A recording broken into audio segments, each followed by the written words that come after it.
here's the program Stellarium. Okay, it's free and you can go online, search it out. I'll leave a link to that as well in the description box so you can download it and take a look at this for yourself.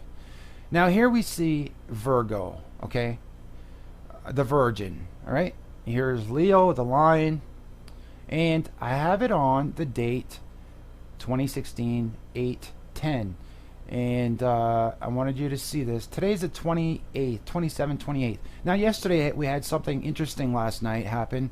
There was a conjunction between Jupiter and Venus, and I'm going to show you that. Okay, now here's the 10th.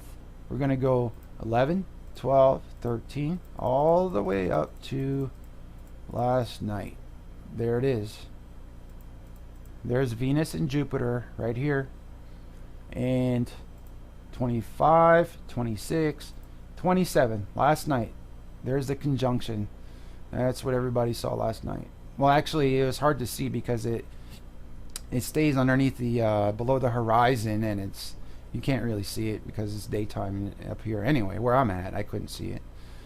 But fortunately, we have this program and we can see it. Now the reason why we're looking at this, we need to take a look at next year. So we're going to go to, actually we're going to start this year in the month of, this is October 27th.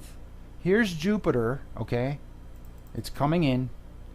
It's coming in right here. September 27th. Now watch it. Keep your eye on Jupiter. Jupiter is known as the king planet, okay? The Messiah, all right? Notice what it does here. It goes in. We're in November, and November 20th, right around there, it goes into the womb of the Virgin. Now, for you ladies out there who have had children, how many months does your little baby stay inside of your tummy? Right? 9 months, right? Okay. Or 9.5 months, whatever.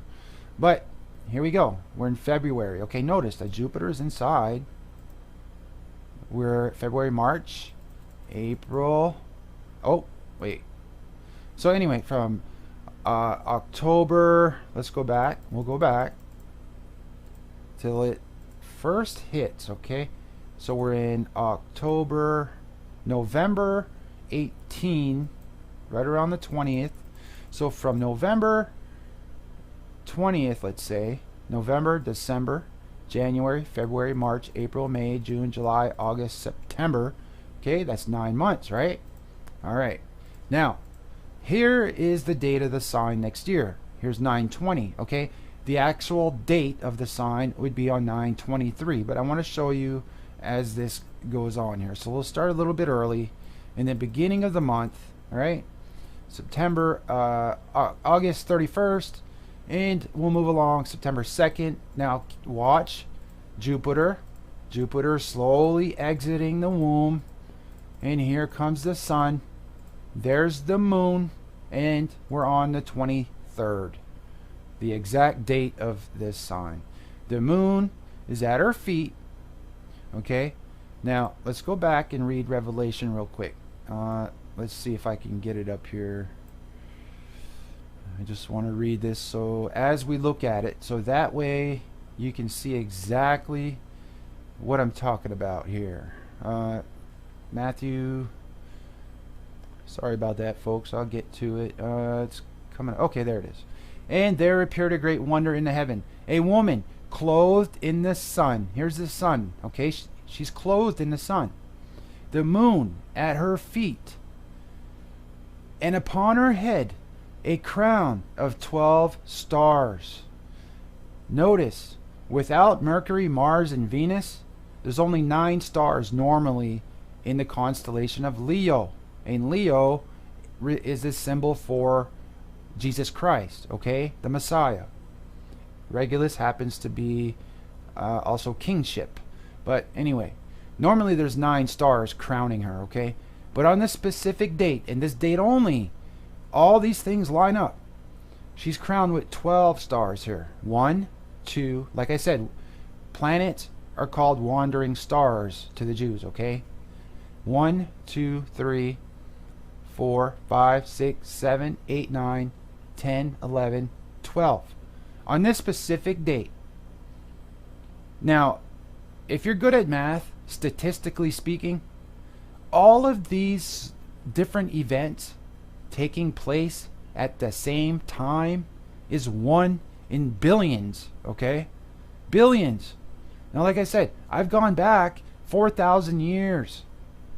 I mean, I could have went further, but what's the point? And I went into the future 1,000 years, and there's nothing like this. Not even close, my friends. Not even close, okay? So we have, she's crowned with 12 stars, clothed in the sun, the moon at her feet, and she's giving birth to Jupiter. All right? And that happens on the 23rd of September in 2017. This is a literal and very visible sign in the heavens, folks. This isn't a gimmick, okay? Now, look at the woman here. She's got the 12 stars symbolizing the 12 tribes. She's got the moon at her feet. She's got the sun at her back. And she's giving birth to Jupiter, which is known to symbolize the king planet, the Messiah, Christ, okay? Now, let me say this again. A lot of people think that this sign happens to be the birth of Christ, because the first part of Revelation 12 talks about the Messiah, it talks about Satan and the 200 angels being thrown out onto the earth and all that. But what is Revelation 12 is a bigger picture, okay? It's not talking about just one event. It's talking about the entire scope of events over the past 2,000 years, all right?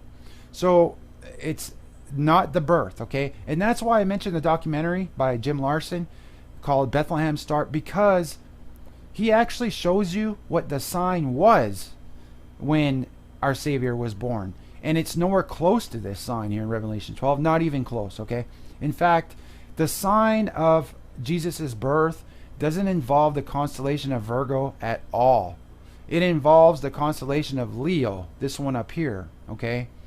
And the lion, the Regulus, this Regulus right here, and the king planet, again, Jupiter. So please watch the documentary. It's very informative. And, you know, also let me mention here now that the worshiping of constellations and all these things and stars is called astrology, okay?